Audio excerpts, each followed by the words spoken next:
ورته مې شل ځلې ویلې چې د شپې به ورپسې 3 بجې راځو نو زه هغه وخت کې لږه سړځي یخه وي دا وخت خو پکې دوپم وي مچۍ هم پکې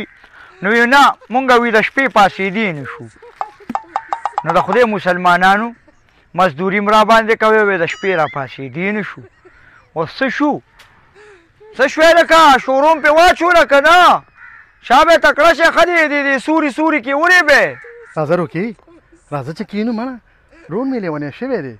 مازغې خراب شوي دي مړه دې ګرمۍ ته وګورو دې کار ته وګورو راځه چې کینو هلته راځه چې کینو لالا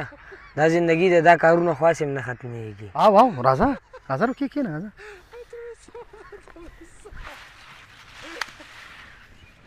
الله چې خارخ تبو برباد کړمه نو جوارې کې دونه خارخې دومره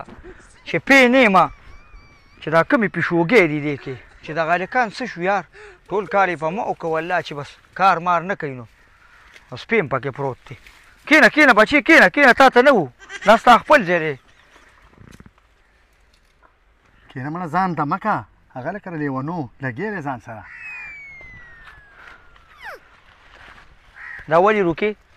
زم په خارخ باندې مړ کړم او تاسو دلته ناست یې قلارې بېغه مړه ناست دا ولې یاروره کار هم کوو خو ده ته مې ویل لږ سور کې به شو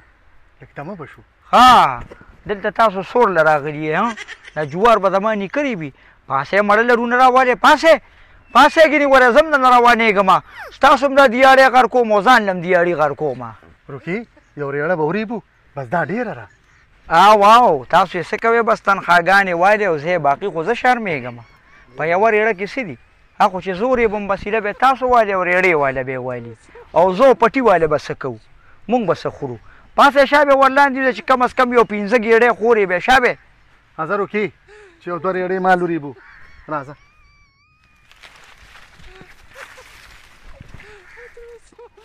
ماما وږي خرڅې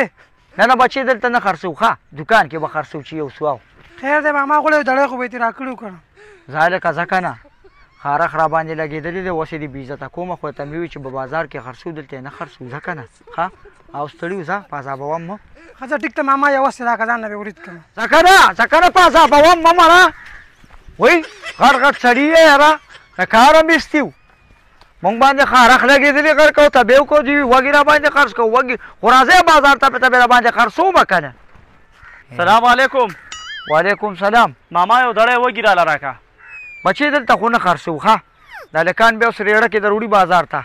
هلته به تې جوار به تې بیل کړي وږي به تې بیل کړي نو به بیا به تې دړی وږي در کړي ښه مړه زنانه را سره دي یو دړی وږي راکړه بل چا کرځم هغې یې وړمه یاره روکې م هم په عذابوه ښه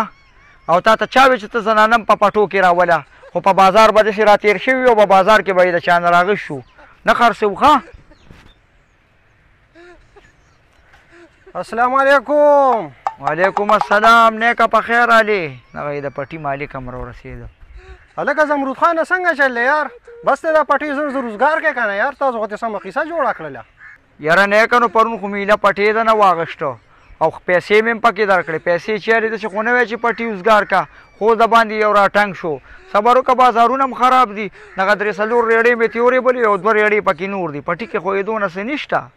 هلکه زمرود خانه خفه کېږم مړه زه وبشي ځه کېږي به ما خو ویل نور پټي د خیر هغه به هم کېمې چې دا زر ختم کړې خفه نه شي بس غاړه راکړه ځه لاړم دنه مړه مه راځه نیکه مه راځه دې خوا مه راځه خارښ دی ښه هلکه زمرود خانه ګورې دومره کبرجن شو چې اوس موږ له غاړه هم نه راکوې مسلمانه کبر نه کوم ته یم چې خارښ دې را باندې خارښ نو غاړه مې در کړه موږ درته وو چې د خدای مسلمانه خارښ په را باندې ولګي په ما خو خارښ لګېدلې په تا به مو لګي که نه الله دې خوشحاله و باد ساته بس تکړه شه ښه دا پټۍ ختم که